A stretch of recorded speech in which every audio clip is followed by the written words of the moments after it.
الحليم العظيم الغفور الشكور العلي الكبير الحفيظ المقيت الحسيب الجليل الكريم الرقيب المجيب الواسع الحكيم الودود المجيد البائس الشهيد الحق الوكيل القوي المتين الولي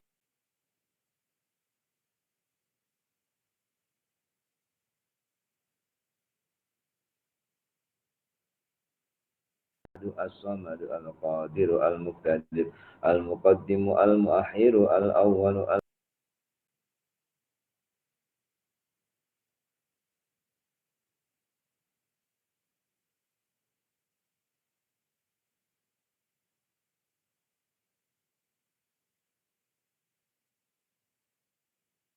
الضار النافع النور الهادي البديع الباقي الوارث الرشيد الصمد الذي لم يلد ولم يولد ولم يكن له كفوا أحد ليس كمثله شيء وهو السميع البصير بسم الله الرحمن الرحيم اللهم أنت السلام منك السلام وإليك يعود السلام فحينا ربنا بالسلام أدخلنا الجنة دار السلام تبارك ربنا وتعاليت يا ذا الجلال والإكرام برحمتك يا أرحم الراحمين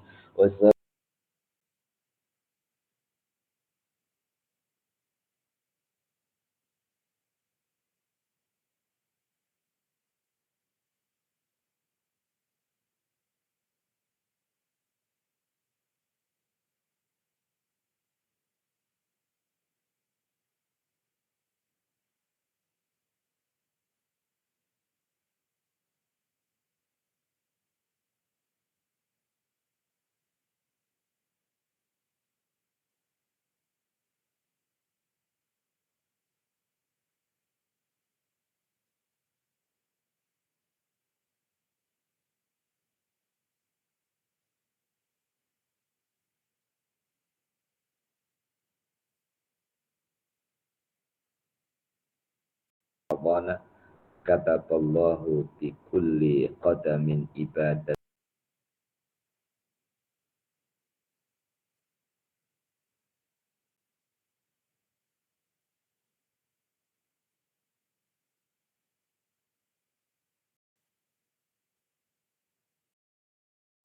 Dengan Tuhan Allah yang Maha Pemurah, uang yang Allah Ta'ala beri, kita syukuri dengan kalimah hamdalah bersama Alhamdulillahi Rabbil Alamin. Tidak lupa salam dan selawat atas junjungan Nabi Agung Rasulullah Muhammad Sallallahu Alaihi Wasallam, menjadi teladan ikutan, menjadi uswatun hasanah dalam kehidupan, dan yang memimpin kita menuju kepada kemuliaan akhlak yang mulia dan kembali kepada Allah dengan selamat di dini wa dunya ilal akhirah, berpegang dengan ayat-ayat suci Al-Quran dan berpegang dengan sunnah yang disampaikan dan ditinggalkan oleh beliau. Pada kesempatan pagi hari ini meneruskan muka surat 445 pada penggal yang paling di mana kita sering mendengar ayat-ayat Al-Quran dan kita sendiri juga alhamdulillah sering dan berulang menghatamkan Al-Quran. Di dalam Al-Quran ada nama-nama Nabi dan Rasul, dan Allah ceritakan kehidupan para Nabi dan para Rasul beserta ujian dan cobaannya, beserta dengan umatnya, beserta dengan keluarganya. Cerita Allah terhadap para Nabi beserta dengan keluarga ataupun umatnya adalah merupakan kisah yang sangat mengandungi pengajaran kepada umat baginda Rasulullah Muhammad Sallallahu Alaihi Wasallam, umat akhir zaman. Karena setiap para nabi berbeza ujiannya, dan Allah juga membuka jalan yang berbeza dalam menghadapi dan menyelesaikan ujiannya. Hanya kadang kita mendengar kata sabar, kita mendengar kata syukur, kita mendengar kata redha. Pengaplikasian sabar dalam kehidupan setiap manusia berbeza. Perbezaannya terletak di mana? Terletak pada permasalahan dan urusan. Dihadapi dengan sabar kata yang sama, yaitu SABAR. Tapi kesabaran yang bagaimana? Kesabaran yang bagaimana itu selari dengan masalah dan ujiannya. Sehingga Allah Ta'ala mengisytiharkan dalam Al-Quran tentang orang-orang yang sabar. Innallaha ma'as sabirin. Innama yuwaffas sabiruna ajrahum biwairi hisab. Innallaha ma'as sabirin. Sesungguhnya Allah bersama orang yang sabar. Ditafsirkan ayat tersebut dan dijelaskan kebersamaan Allah adalah orang yang sabar bersama dengan pertolongan Allah. Innam yuwaffas sabiruna ajrahum biwairi hisab. Sesungguhnya Allah menyempurnakan pahala orang-orang yang sabar tanpa hitungan. Artinya teramat banyak dan teramat murahnya Allah Ta'ala dalam memberi ganjaran kepada sabarnya orang-orang yang sabar. Dengan demikian, usaha kita untuk sabar dan usaha kita untuk redha juga syukur terhadap ketentuan maupun ujian dan dugaan.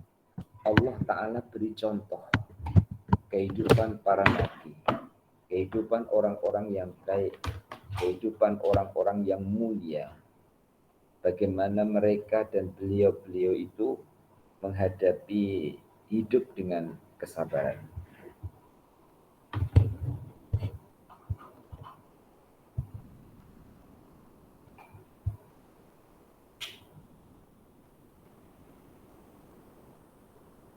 Setelah ada contoh dari kehidupannya para nabi dan kehidupan para rasul, diharapkan menjadi inspirasi, menjadi semangat hidup kita. Walaupun kadang yang namanya manusia itu ada merasa dan terasa berat dalam menghadapi cobaan, dalam menghadapi ujian. Tapi insya Allah dengan saling ingat mengingatkan melalui majelis ilmu dan pengajian, khususnya pengajian Ihfazillah Yahfazka, dapat sedikit bergeser atau bertukar. Rasa beratnya itu menjadi ringan. Lebih-lebih lagi Allah mentarbiah kita di dalam bulan Ramadan supaya menjadi golongan orang-orang yang bertakwa di sisinya. Dan orang yang bertakwa, Allah menjanjikan wa may yattaqillaha yaj'al lahu makhraja. Orang yang bertakwa akan dibuka oleh Allah Ta'ala jalan pintu keluar. Wa may yattaqillaha yaj'al lahu min amrihi yusra. Orang yang bertakwa dijadikan oleh Allah Ta'ala urusannya itu mudah. Juga wa may yattaqillaha yukaffir anhu sayyi'atihi wa yu'azim lahu ajra. Orang yang bertakwa itu diampuni dosanya dan dilipatkan ganjaran dan juga pahalanya. Ayat-ayat Al-Quran yang hubungannya dengan takwa pernah kita kaji. Maka akan jadi mudah, akan terbuka jalan keluar, akan dimaafkan dosa dan kesalahan, akan ditambah ganjaran dan pahala bila orang itu bertakwa kepada Allah, masuk dalam golongan orang yang bertakwa, Dan semoga kita dengan tarbiyah Ramadan itu masuk dalam golongan orang-orang yang bertakwa di sisinya. Dan nama-nama para nabi maupun para rasul yang disebut atau dikisahkan oleh Allah Ta'ala dalam Al-Quran, oleh penyusun kitab ini menyebut beberapa nama nabi. Di penggal yang paling bawah, muka surat 445, Nabi Nuh, Nabi Ibrahim, Nabi Musa, Nabi Isa, dan Nabi Muhammad SAW, yakni Nabi yang bergelar Ulul Azmi, telah diuji dan dicoba oleh Allah Subhanahu wa Ta'ala. Maka mari kita perhatikan dengan saksama kepada sebagian kisah-kisah mereka ini, kepada pelbagai pelajaran berharga yang boleh kita ambil manfaatnya dari kehidupan mereka. Muslimin dan muslimah, sebelum saya teruskan penggal di bawahnya, Al-Quran yang kita baca dan yang kita khatamkan, yang berulang-ulang dalam halaqah tilawah Al-Quran maupun khatam secara pribadi, pasti 30 juzuk 114 surah itu akan berulang kisah para nabi dan para rasul yang kita baca. Hanya kita mengakui kelemahan kita dalam berbahasa Arab. Kelemahan dalam berbahasa Arab mempengaruhi pula kelemahan kita dalam memahami Al-Quran dalam berbahasa Arab. Tetapi kita berhusnuzon, ya, walaupun kita belum mampu untuk memahami Al-Quran yang berbahasa Arab dan belum mampu untuk memahami keseluruhan ayat-ayat Al-Quran, sekurang-kurangnya atau setidak-tidaknya membaca Al-Quran akan keluar berkahnya dan turun rahmat Allah Ta'ala kepada pembacanya. Karena kita yakin cerita dalam Al-Quran pasti benar. Kita yakin kisah dalam Al-Quran pasti benar. Kita yakin bahwa firman Allah Ta'ala adalah benar. Keyakinan kita kepada Al-Quran dan kepada Allah, keluarlah berkah dari Allah Ta'ala terhadap orang-orang yang percaya, orang-orang yang beriman. Dan keluar berkah itu berarti keluar kebaikan-kebaikan yang diberikan oleh Allah Ta'ala kepada hambanya saat hamba itu menghadapi cobaan. Sebagaimana saya buatkan contoh, tidak ada orang yang ingin untuk susah dalam hidupnya. Tapi ketika dia susah, dia tidak merasa terbebani dengan susahnya karena dia selalu melihat ada hikmahnya. Saya ulang, dia tidak terbebani dengan susahnya karena dia selalu terlihat dan selalu melihat adanya hikmah di sebalik ujian-ujian yang dihadapinya. Begitulah para nabi dan juga para rasul, ya. Besarnya dan beratnya ujian terpandang oleh beliau murahnya Allah, kasihnya Allah, pertolongan Allah terhadap mereka. Dan semoga kita dapat mencontohinya. Kemudian satu persatu sebagiannya diceritakan dalam kitab ini. Adapun Nabi Musa alaihi salam, baginda telah merasa dua ujian yang sangat pahit. Padahal baginda adalah Rasul pembawa ajaran Tauhid dan lebih bersih dan lebih terang dari matahari di siang hari. Namun Fir'aun pun berkata, apa kata Fir'aun? Famar rabbukuma ya Musa. Siapakah Tuhan kamu berdua wahai Musa? Asalnya ada arti berdua karena dalam bahasa Arab rabbukuma itu Tuhan kamu berdua. Ya. Kalau rabbukum Tuhan kamu semua. Kalau rabbuka Tuhan kamu untuk satu orang. Rabbukuma untuk dua orang. Nabi Musa pun berkata, Tuhanku itu adalah Rabbunal ladzi a'ta kulla syai'in khalqahu summa hada. Tuhan kami ialah Tuhan yang telah memberikan kepada tiap-tiap sesuatu bentuk kejadiannya, kemudian memberinya petunjuk. Muslimin dan muslimah, asalnya tidak ada menjadi ada. Ini sering saya ulang. Pasti ada yang mengadakan. Pasti ada yang mewujudkan. Dan Allah itu bukan hanya zat yang mewujudkan, tapi Allah Ta'ala Tuhan yang mewujudkan dan mencukupkan. Bukan hanya mencukupkan, Allah Tuhan yang mewujudkan, mencukupkan, dan memberikan perlindungan. Dengan cara Allah Ta'ala melindungi hambanya. Bagaimana Allah melindungi makhluknya. Baik itu manusia, hewan, ataupun makhluk-makhluk yang lainnya. Dan perlindungan Allah Ta'ala adalah menyeluruh. Sebagaimana manusia dilindungi oleh Allah Ta'ala dengan adanya oksigen yang diperlukan oleh manusia di setiap saatnya. Allah melindungi manusia dengan makan dan minum yang diperlukan oleh manusia saat ia lapar ataupun ia haus. Dan lain-lain lagi. Maka Nabi Musa menjelaskan Rabbuna alladzi a'ta kulla syai'in khalqahu summa hada. Akan tetapi di bawahnya, meskipun baginda sangat jujur dan menasihati Fir'aun dengan baik, tetapi apa yang telah Fir'aun perbuat terhadapnya? Para ahli tafsir dan para ahli sejarah mengatakan, Qarun datang dengan peti yang sangat besar. Lalu dia berkata kepada seorang perempuan penzina, apabila manusia telah berkumpul dan Musa alaihissalam berdiri memberikan ceramah, berdirilah kamu dan menangislah, robek-robeklah kamu, kusut masaikanlah rambutmu, dan bersumpahlah bahwa Musa telah berzina denganmu. Manusia pun berkumpul dan Nabi Musa alaihissalam mulai menyampaikan ceramahnya tentang tauhid dan keimanan.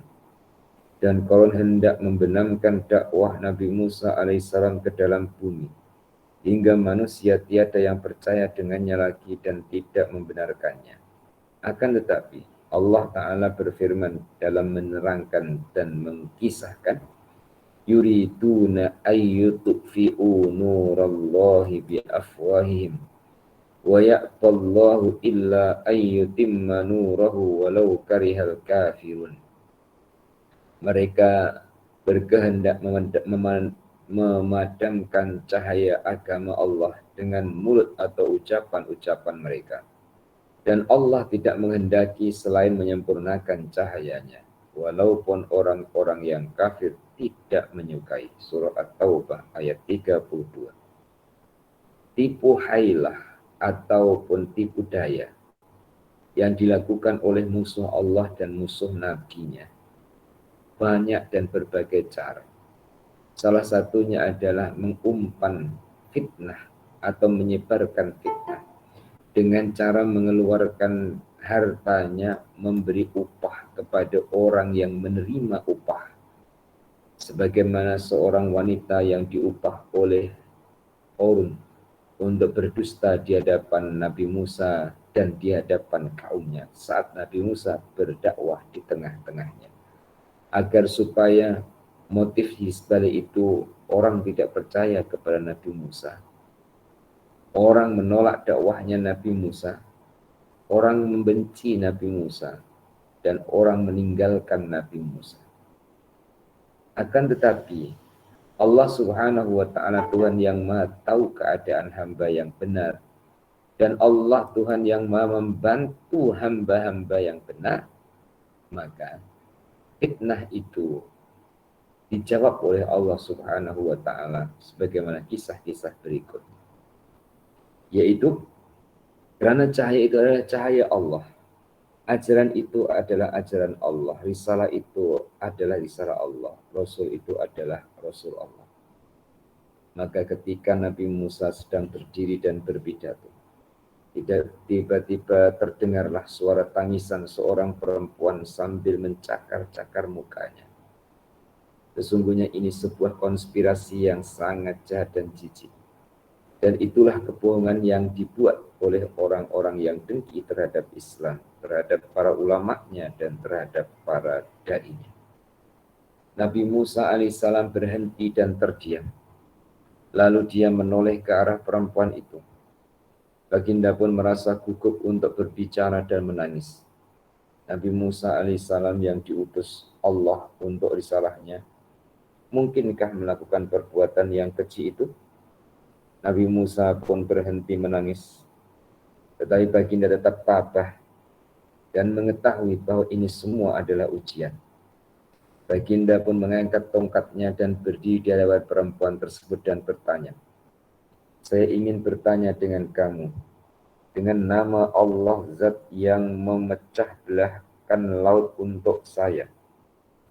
Apakah benar saya melakukan perbuatan tersebut, yakni zina?" Perempuan itu menjawab tidak. Kemudian perempuan itu menjelaskan perkara yang sebenarnya. Artinya, perempuan tersebut diupah oleh Qarun untuk membuat konspirasi, membuat fitnah terhadap Nabi Musa.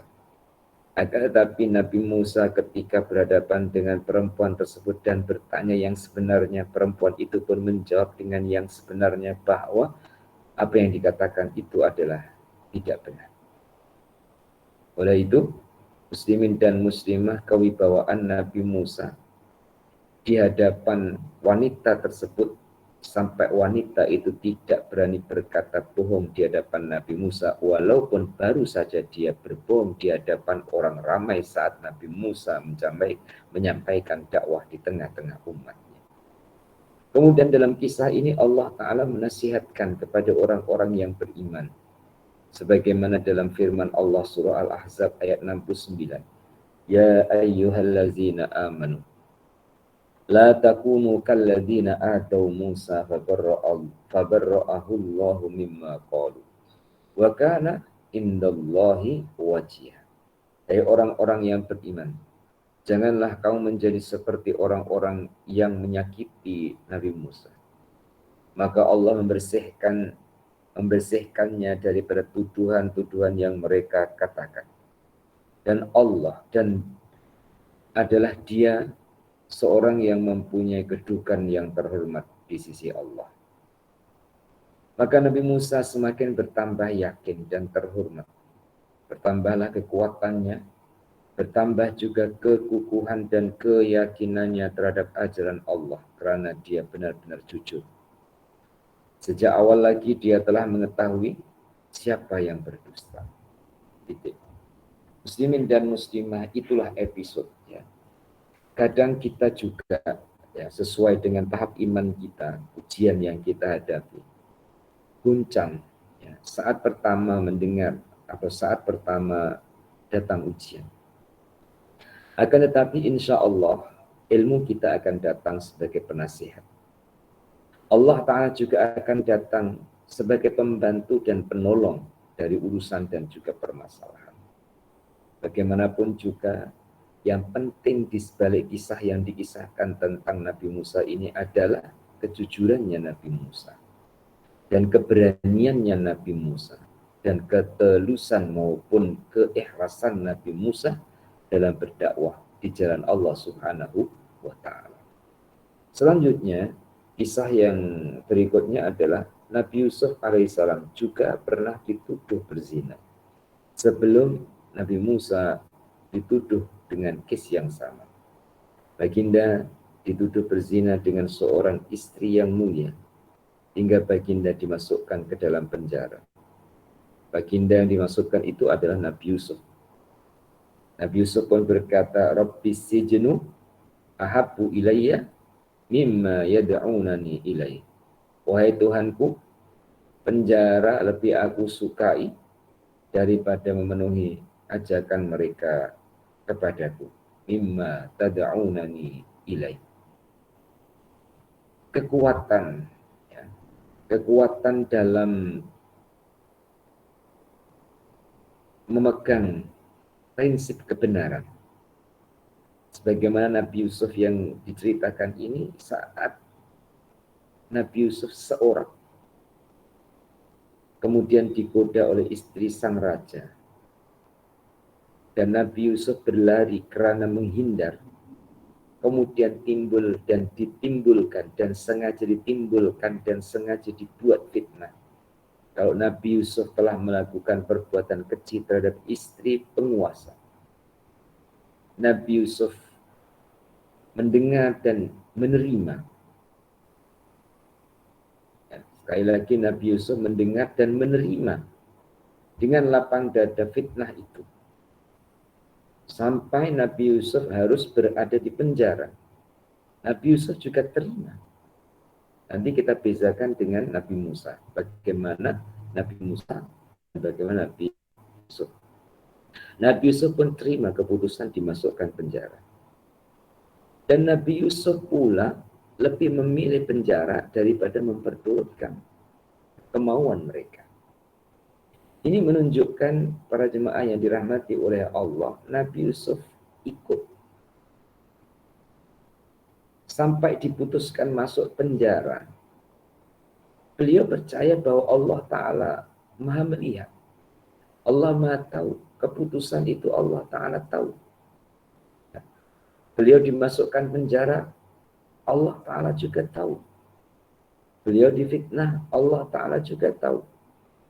Maka beliau terima ya, dengan lapang dada. Kalau kisahnya Nabi Musa yang baru saja kita dengar, Nabi Musa terus memperjelas dan Nabi Musa mempertegas terhadap wanita yang membuat fitnah itu yang diupah oleh Korun. Artinya seketika itu. Tapi Nabi Yusuf tidak. Nabi Yusuf mengikuti jalannya fitnah itu. Mengikuti jalannya kehendak Allah Subhanahu wa Ta'ala itu. Sehingga Nabi Yusuf tidak membela diri. Dan Nabi Yusuf tidak melawan.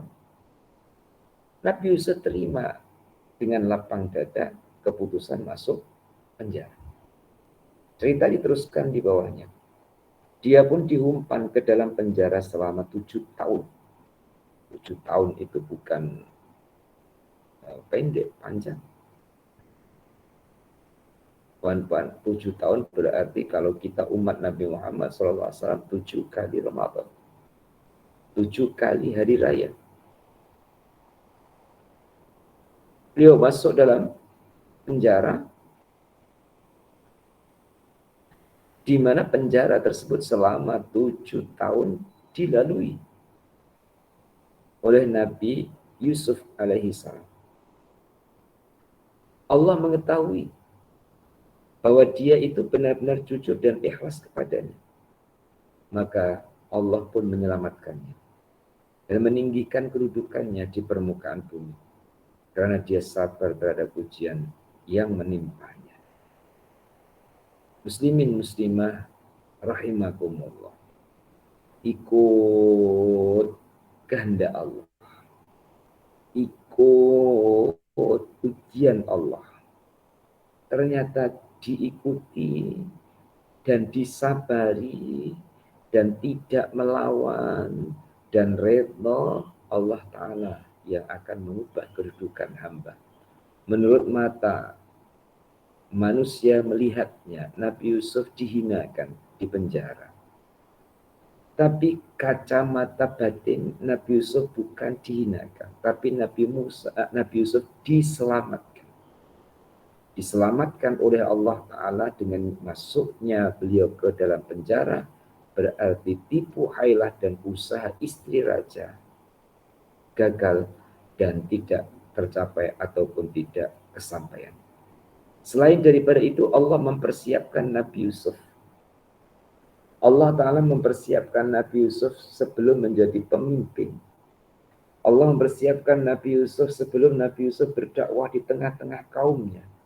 Sehingga ketika berada dalam penjara adalah pembelajaran Nabi Yusuf.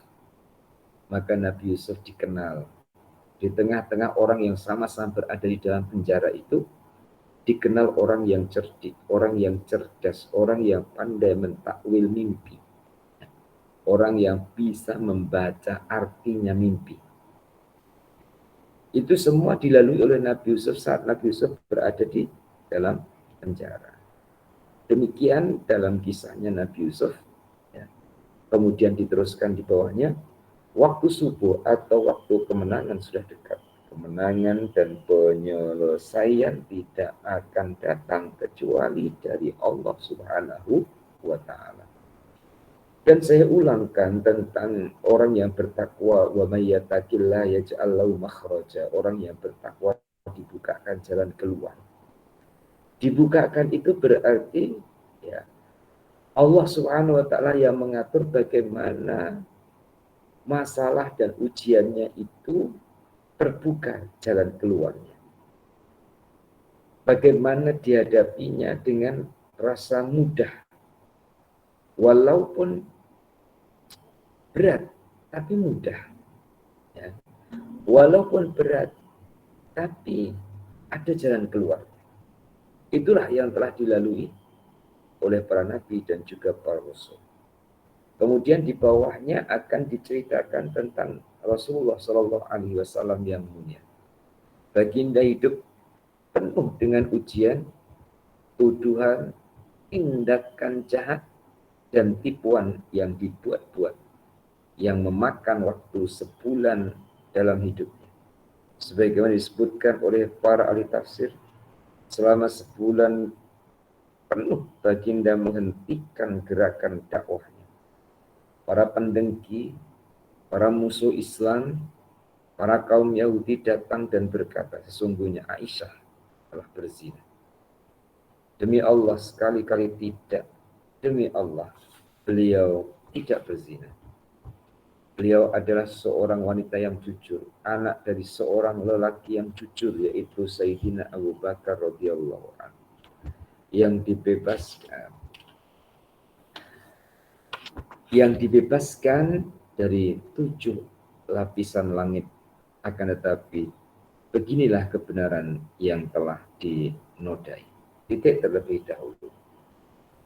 Seorang nabi dan semua nabi dan semua rasul adalah bangsa manusia, keturunan Adam dan Hawa. Tidak ada satupun nabi dari bangsa malaikat. Sifat kemanusiaannya tetap lekat pada diri para nabi dan juga para rasul. Apa sifat kemanusiaan? Sifat kemanusiaan ini al-a'radul basyariyahnya, ya, sebagaimana orang-orang lain. Di mana Rasulullah Shallallahu Alaihi Wasallam adalah manusia saat mendengar, saat diuji oleh Allah Ta'ala, saat difitnah, itu juga mengalami keguncangan atau mengalami ketidaktenangan. Tidak tenang itu bukan bersama Allah. Dengan Allahnya Rasulullah tetap tenang. Tapi dengan kaumnya. Dengan kaumnya yang menyebarkan fitnah dan membesar-besarkan fitnah itu. Dalam susahnya Rasulullah Shallallahu Alaihi Wasallam tetap bersandar kepada Allah. Baginda menyelesaikan dan menghadapi dengan jalan wahyu, bukan dengan jalan kepentingan pribadi ataupun dengan jalan akal sendiri. Sampailah tiba waktunya Allah Subhanahu wa Ta'ala membebaskan Nabi Muhammad Sallallahu Alaihi Wasallam dan juga Sayyidatina Aisyah dari tuduhan tersebut. Sebagaimana dalam firman Allah di bawahnya, inna lanansuru rusulana walladzina amanu fil hayatid dunya wa yauma yakumul ashhad. Sesungguhnya kami menolong rasul-rasul kami dan orang-orang yang beriman dalam kehidupan dunia dan pada hari berdirinya saksi-saksi. Muslimin dan muslimah disebut para nabi dan juga disebut pengikut para nabi, yaitu orang-orang yang beriman. Allah Ta'ala berjanji dengan zatnya. Karena para nabi dan para rasul adalah penyampai salahnya. Dan orang-orang yang beriman adalah orang yang percaya kepadanya. Maka Allah Subhanahu wa ta'ala berjanji akan menolong mereka dalam kehidupan dunia maupun kehidupan akhirat. Yang dibahasakan dalam ayat ini, yauma yaqumul ashhad. Hari berdirinya saksi-saksi. Dan yang dimaksudkan itu adalah hari kiamat. Allah Subhanahu wa ta'ala juga berfirman, wasbir wa ma sabruka illa billah. Bersabarlah hai Muhammad. Dan tiadalah kesabaranmu itu melainkan dengan pertolongan Allah. Muslimin dan muslimah rahimakumullah. Orang bisa sabar. Sabar itu sendiri pertolongan Allah. Contoh, ujian itu datang dari Allah. Tentang jalannya ujian, Allah yang mengatur lewat siapa, lewat orang mana, lewat cara yang bagaimana. Datang ujian dari Allah Ta'ala, datang pula pertolongan itu dari Allah. Sekali lagi, datang pertolongan juga dari Allah. Bagaimana peranan kita kalau ujian itu dari Allah dan sememangnya dari Allah? Selesai juga dari pertolongan Allah. Bagaimana kita? Bagaimana peran kita? Peran kita adalah sebagai hamba yang sabar terhadap ujiannya, yang reda dengan ketentuan maupun keputusannya. Diteruskan cerita yang tertulis, berita itu pun sampai kepada Rasulullah Shallallahu Alaihi Wasallam. Baginda tinggal diam dalam rumahnya dan air matanya tidak pernah kering karena air mata kezaliman sangat pantas akan diketahui oleh orang yang telah merasakan. Akan tetapi setelah itu akan datang sokongan dan kekuatan dengan izin Allah Subhanahu wa ta'ala. Muslimin dan muslimah, banyak menyebut Allah, banyak berzikir Allah, banyak menyebut kalimat thayyibah yang mengandungi arti ataupun mengandungi makna mengingatkan kita kepada Allah. Hikmahnya akan menguatkan iman kita kepada Allah. Sekali lagi, banyak zikir menyebut nama Allah akan menguatkan iman kita kepada Allah. Walaupun awal dari menyebut adalah di lisannya, kemudian akan meningkat di hatinya, dan akan seiring sejalan hatinya dan di lisannya. Dan ketika lisan diperlukan diam, maka hatinya tetap jalan bersama Allah. Jika lisan diperlukan untuk komunikasi kepada sesama manusia, hatinya tetap berkomunikasi dan berhubungan dengan Allah Subhanahu wa ta'ala. Itulah barisannya para nabi, para rasul, para wali, khususnya Nabi kita Muhammad Sallallahu Alaihi Wasallam. Cerita lagi dilanjutkan. Imam Syafi'i rahimahullah, semoga Allah merahmatinya, bertanya kepada Imam Malik, apakah seorang hamba diuji atau diberi kedudukan? Maka Imam Malik menjawab, seorang hamba tidak akan diberi kedudukan sebelum diuji. Artinya diberikan kedudukan sebelum diuji. Allah Ta'ala membuktikan terlebih dulu sebesar mana kekuatan iman dan kepercayaannya kepada Allah. Setelah itu barulah orang ini mempunyai kedudukan di sisi Allah Ta'ala. Maka jawaban Imam Malik, hamba tidak akan diberi kedudukan sebelum diuji. Berarti untuk bertambah kedudukan dan kemuliaan di sisi Allah Subhanahu wa ta'ala pasti melalui jalan ujian yang harus kita hadapi dengan kesabaran.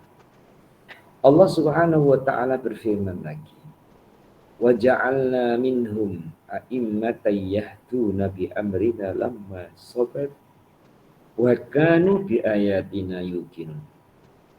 Dan kami jadikan di antara mereka itu pemimpin-pemimpin yang memberi petunjuk dengan perintah kami ketika mereka sabar. Dan adalah mereka meyakini ayat-ayat kami. Mereka yang dimaksudkan ini adalah para nabi dan juga para rasul. Di mana kesabaran, tingkat kesabarannya para nabi dan para rasul itu di atas kesabaran orang-orang biasa, di atas kesabaran orang awam, di atas kesabaran kita. Dengan modal kesabaran itu dipandu, ditunjukkan, diberi hidayah oleh Allah Subhanahu wa taala dan dipimpin oleh Allah Subhanahu wa taala dengan petunjuknya. Maka para nabi dan para rasul menjadi pemimpin di tengah-tengah umatnya adalah juga dengan petunjuk Allah. Menyelesaikan urusan dan menyelesaikan ujian dan cobaan juga dengan petunjuk Allah, dengan pertolongan Allah. Berarti sebelum, ketika, dan sesudahnya adalah sama, yaitu Allah. Di bawahnya lagi, Rasulullah Shallallahu Alaihi Wasallam diuji atas sesuatu yang paling berharga dalam kehidupannya. Karena sekiranya kita kehilangan harta ataupun rumah terbakar hangus, ianya masih muda. Meninggalnya anak-anak yang tercinta juga masih mudah. Kehilangan pekerjaan juga masih mudah. Segala sesuatu itu masih mudah, kecuali kalau seorang muslim sedang diuji pada kehormatannya dan keluarganya. Karena kalau namanya sudah tercemar dan rusak, dia akan mendapat kerugian yang banyak. Ini secara syariat. Karena secara syariat itu adalah membaca melalui keadaan secara lahiriah.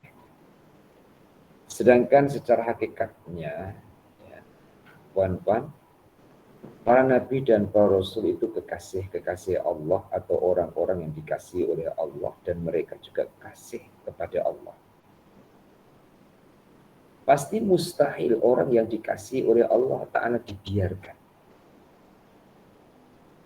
Orang yang dikasihi oleh Allah Ta'ala pasti dipimpin, pasti dibimbing, pasti ditunjukkan, pasti diberikan jalan oleh Allah Subhanahu wa Ta'ala. Sehingga ujian-ujian yang dihadapi oleh Nabi,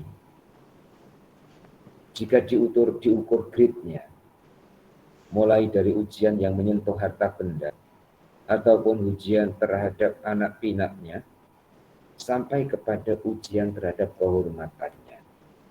Memang manusia tercipta dalam keadaan mulia dan akan bertambah mulia dengan aman dan amilus sholihatnya. Akan tetapi ujian itu akan datang yang seakan-akan menjatuhkan kemuliaan.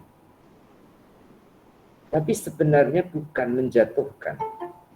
Ia akan menaikkan. Sebagaimana Nabi Musa difitnah. Setelah terjawab dari fitnah itu semakin banyak dan semakin kuat kepercayaan umatnya terhadap Nabi Musa alaihissalam. Begitu juga Nabi Muhammad Shallallahu Alaihi Wasallam.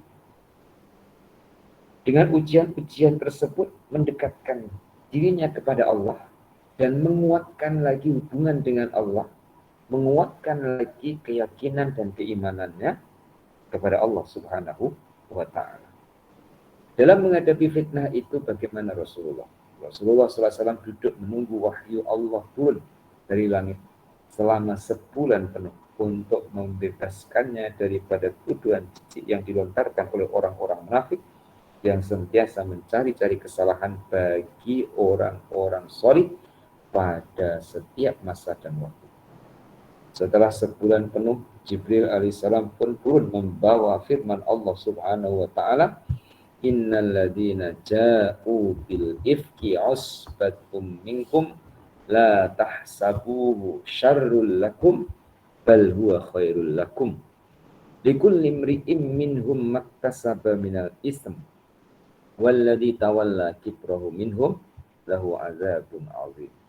Laula idh sami'tumuhu dhannal mu'minuna wal mu'minatu bi anfusihim khairan wa qalu hadza ifkum mubin. Sesungguhnya orang-orang yang membawa berita bohong itu adalah daripada golongan kamu juga. Janganlah kamu kira bahwa berita bohong itu buruk bagi kamu. Bahkan ia adalah lebih baik bagi kamu. Tiap-tiap seorang daripada mereka mendapat balasan daripada dosa yang dikerjakan. Dan siapa di antara mereka yang mengambil bagian yang terbesar dalam penyiaran berita bohong itu, baginya adalah azab yang besar. Mengapa di waktu kamu mendengar berita bohong itu orang-orang mukmin dan mukminat tidak bersangka baik terhadap diri mereka sendiri? Dan mengapa tidak berkata ini adalah suatu berita bohong yang nyata? Surah An-Nur ayat 11 dan 12 diabadikan oleh Allah Subhanahu wa taala.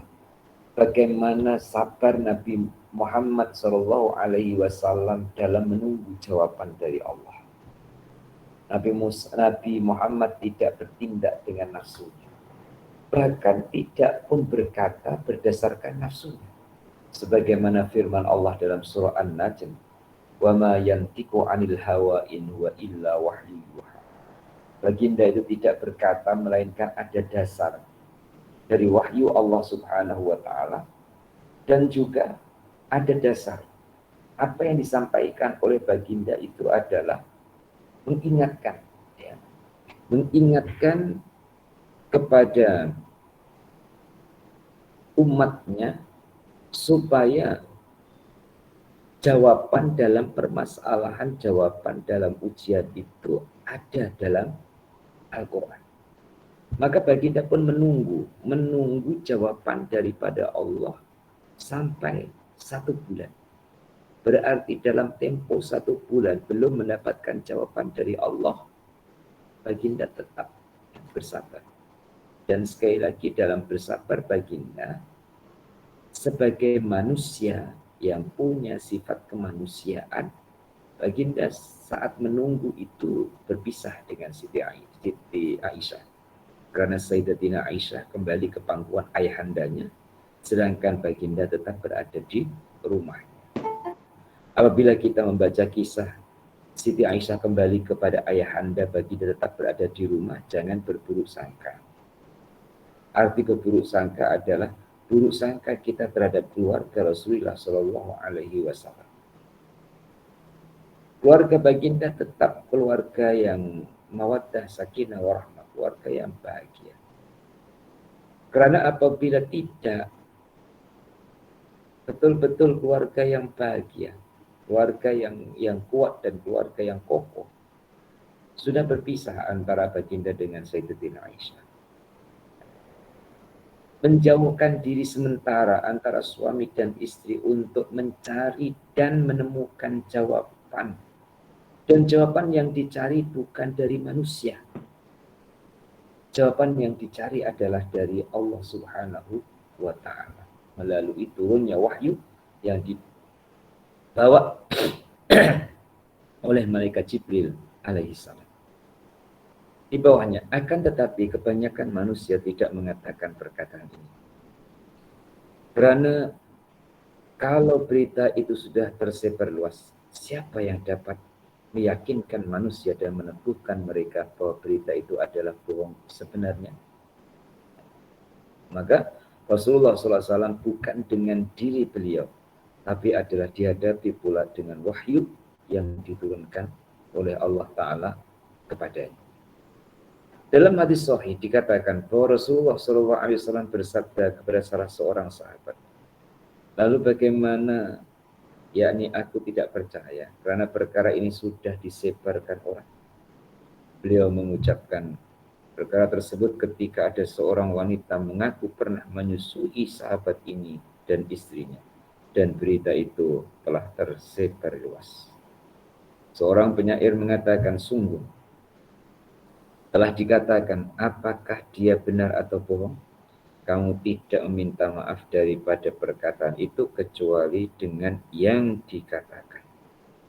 Lalu apakah alasanmu bila perkara itu telah tersebar luas? Sesungguhnya inilah jalannya, yaitu jalan mempersembahkan jiwa, darah, dan harta benda pada Allah Subhanahu wa taala. Dan Allah berfirman, "Innallaha ashtara minal mu'minina anfusahum wa amwalahum bi anna lahumul jannah. Yuqatiluna fi sabilillah fayaqtuluna wa yuqtaluna wa'dan alaihi haqqan fit Taurati wal Injili wal Qur'an. Faman awfa bi ahdi minallah fastabshiru bi ba'ikum alladhi bay'atum bih wa dzalika huwal fawzul 'adzim." Yang artinya, sesungguhnya Allah telah membeli daripada orang-orang mukmin diri dan harta mereka dengan memberikan surga kepada mereka. Mereka berperang pada jalan Allah, lalu mereka membunuh atau terbunuh, yakni itu telah menjadi janji yang benar daripada Allah dalam Taurat, Injil, dan Al-Quran. Dan siapakah yang lebih menepati janjinya selain daripada Allah? Maka bergembiralah dengan jual beli yang telah kami lakukan itu. Dan itulah kemenangan yang besar. Surah Taubah ayat yang ke-11. Muslimin dan muslimah, ada orang itu terpaksa mengeluarkan harta karena diminta. Tapi ada orang yang suka rela memberikan harta bukan karena diminta. Begitu juga dalam menyerahkan jiwa raga. Kalau sedekah harta, menyerahkan hartanya. Bagaimana menyerahkan jiwa raga di hadapan Allah Subhanahu wa taala? Menyerahkan jiwa raga di hadapan Allah taala adalah menerima dengan lapang dada ketentuan-ketentuan yang ditentukan oleh Allah taala akan terjadinya sesuatu kepadanya. Sehingga kesabarannya orang-orang yang sabar mempertaruhkan jiwa raga di jalan Allah taala itu, Allah beri kabar gembira tentang jual beli. Ada orang yang menjual kepada Allah taala hartanya. Ada orang yang menjual kepada Allah taala jiwa raganya. Dan sebelum saya teruskan, saya awali bahwa orang yang berjuang dengan harta benda itu hakikatnya adalah Allah yang membantunya sehingga dia punya harta benda untuk disedekahkan. Begitu juga jiwa dan raga yang dipersembahkan di jalan Allah Ta'ala. Sebenarnya dia punya jiwa, punya raga, punya kekuatan, itu adalah dari Allah. Kemudian dipersembahkan di jalan Allah. Allah yang memberi modal, Allah Ta'ala juga yang membelinya. Sehingga keuntungan yang didapatkan oleh penjual dari pembeli yang namanya laba ataupun namanya untung, Allah Subhanahu wa taala memberi dengan sesuatu yang sudah matang. Artinya dengan sesuatu yang matang adalah sesuatu yang memang diinginkan oleh manusia dan semua orang yang beriman menginginkan. Apa itu? Surga.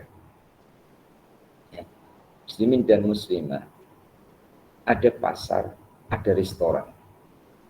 Yang pagi tadi pergi pasar, ya, sebelum mengaji, beli barang-barang keperluan dapur yang masih mentah. Beli ayam masih mentah, belum dimasak. Beli ikan masih mentah. Beli sayur pun demikian. Beli santan, beli apa saja yang dia beli. Dan ketika dia beli mentah, dibawa pulang, dia perlu masak, dia perlu membersihkan, dia perlu potong-potong, kemudian dia perlu akikkan ataupun bagikan. Ini gambaran yang pertama, bahwa orang itu ya, datang ke pasar untuk membeli bahan-bahan mentah. Tapi ada orang yang datang ke restoran, dia bukan beli bahan mentah, tapi dia beli yang sudah masak, yang sudah siap hidang, yang sudah siap untuk dimakan, yang sudah siap untuk dinikmati. Andaikan saya tanya kepada jamaah pengajian Ifadillah ya Fazka, pilih pergi pasar atau pilih pergi restoran? Tentu jawabannya adalah menyesuaikan keperluan. Kalau sedang perlu ke pasar, ya pasar. Ya, untuk beli bahan baku, beli bahan mentah. Kalau diperlukan di restoran, ya di restoran. Ya, bahan atau ia beli sesuatu yang sudah dimasak, yang sudah tersedia, kemudian setelah dibeli, dinikmati, dimakan, dikunyah, ditelan, dan seterusnya dalam proses pemakanan. Nah, Allah Subhanahu wa taala Maha tahu. Andaikan menjual duit, dikasih duit, itu akan habis. Ya. Menjual jiwa raga, dibayar dengan jiwa raga, umur kita tidak panjang. Umur kita pendek. Maka Allah Subhanahu wa taala membelinya dengan apa? Terhadap penjual itu, terhadap yang menjual hartanya di jalan Allah, yang menjual jiwa raganya di jalan Allah, Allah taala beri ia dengan yang dinamakan surga. Innallaha astara minal mu'minina anfusahum wa amwalahum bi anna lahumul jannah. Nah, kita muslimin muslimah tidak seberat ujian para nabi dan para rasul. Dan kita juga ya, punya iman tidak sekuat para nabi dan juga para rasul. Namun demikian, walaupun tidak sebesar iman kita terhadap para nabi dan para rasul, dalam bab ataupun dalam tajuk yang kita pelajari tentang sesungguhnya Allah akan mengujimu. Jagalah Allah, Allah Ta'ala akan menjagamu. Berarti yang paling penting dasarnya adalah eratnya hubungan kita dengan Allah. Itulah kekuatan. Ya. Sekali lagi, eratnya hubungan kita dengan Allah. Itulah sebuah kekuatan. Karena orang yang erat hubungannya kepada Allah, sudah pasti dia berhusnuzan ke Allah. Dia percaya kepada Allah, dia beriman kepada Allah, dan percaya kepada Allah Ta'ala itu meliputi kepercayaannya dia kepada Allah dari sisi pertolongan, dari sisi harta benda, dan sisi-sisi yang lain yang memang Allah Ta'ala Maha tahu mana yang terbaik untuk hamba dalam menghadapi permasalahannya. Bagaimana Nabi Musa? Nabi Musa terus dihadapkan atau terus berhadapan dengan perempuan yang memfitnahnya. Nabi Yusuf pula tidak. Nabi Yusuf mengikuti jalurnya, mengikuti arusnya, mengikuti perjalanannya. Nabi Muhammad SAW pula yang diceritakan tentang hadisul ifki ataupun fitnah tentang pembohongan terhadap istri beliau.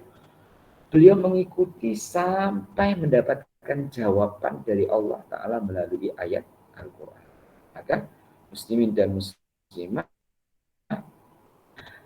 saat kita mencari jawaban dari persoalan dan permasalahan, latihlah untuk kembali ke sini.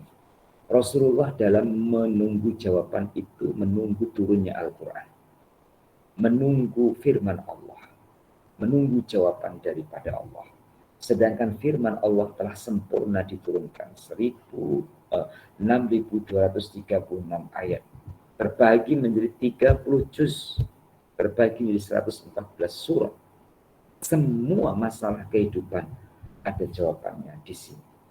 Kalau Rasulullah perlu menunggu 1 bulan untuk mendapat jawaban dari Allah atas fitnah yang dilemparkan kepada beliau, insya Allah kepada kita mungkin memerlukan waktu lama untuk mendengarkan jawaban dari permasalahan yang kita hadapi, tapi juga mungkin dalam waktu yang dekat.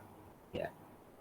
Karena Allah Subhanahu wa Ta'ala Maha tahu kemampuan hamba-hambanya dalam menghadapi ujiannya, dan juga Allah Maha tahu kebaikan-kebaikan yang akan diterima oleh hamba yang diujinya. Untuk hari ini saya cukupkan di halaman 450, tuan-tuan dan puan-puan. Dan hari Rabu depan ya, sudah berada di bulan Syawal. Jadi untuk Rabu depan kita tangguhkan terlebih dahulu kuliah pengajian Ifazillah ya Fazkah, dan insya Allah akan saya maklumkan kepada muslimin muslimah untuk permulaan selepas hari raya, menyambung penghujung dari kitab Ihfazillah Yahfazka. Dan untuk esok pagi ya, insya Allah pembacaan nama-nama arwah itu adalah di pukul 8 pagi seperti mana 8 waktu kami di sini dan 9 waktu tuan-tuan dan puan-puan ya. Atau lebih awal lagi ya, melihat kepada kondisi dan yang saya terancang adalah lebih awal lagi ya, jam pukul 8 waktu Indonesia dan pukul 7 waktu Indonesia. Setelah itu diteruskan dengan bacaan ayat-ayat Al-Quran ataupun tasmi' Al-Quran atau istima'il Quran ataupun semaan Al-Quran yang dijangkakan dalam perencanaannya itu zuhur dapat 10 juzuk, nanti selepas zuhur disambung lagi sampai petang dapat 10 lagi ya. Kemudian rehat, sholat maghrib, berbuka puasa, sholat isya, kemudian sholat tarawih, dan selepas sholat tarawihnya, selepas witirnya akan dimulakan lagi untuk 10 yang akhir, dan insya Allah akan khatam di waktu tahajud, akan khatam di waktu sepertiga malam akhir, dan itu adalah malam 27, itu adalah malam Jumat juga, dan insya Allah berlipat-lipat kelebihan-kelebihan di malam Jumat itu, dan termasuk juga kelebihan dari khatam Al-Quran di malam 27 Ramadan yang jatuh pada hari Jumat. Demikian sebagai maklumat tambahan daripada saya. Dan untuk urusan nama-nama arwah sudah dibuatkan oleh Hajah Nur Aini, sentral pengiriman nama arwah ke Hajah Nur Aini, dan Hajah Nur Aini akan formatkan untuk dikirimkan ke saya, sehingga memudahkan saya untuk membacakan nama-nama arwah yang dikirimkan ayat-ayat Al-Quran 30 juz dalam majlis tasmi' Al-Quran dan tilawah Al-Quran. Demikian pagi ini, dan kita akhiri bersama dengan baca doa.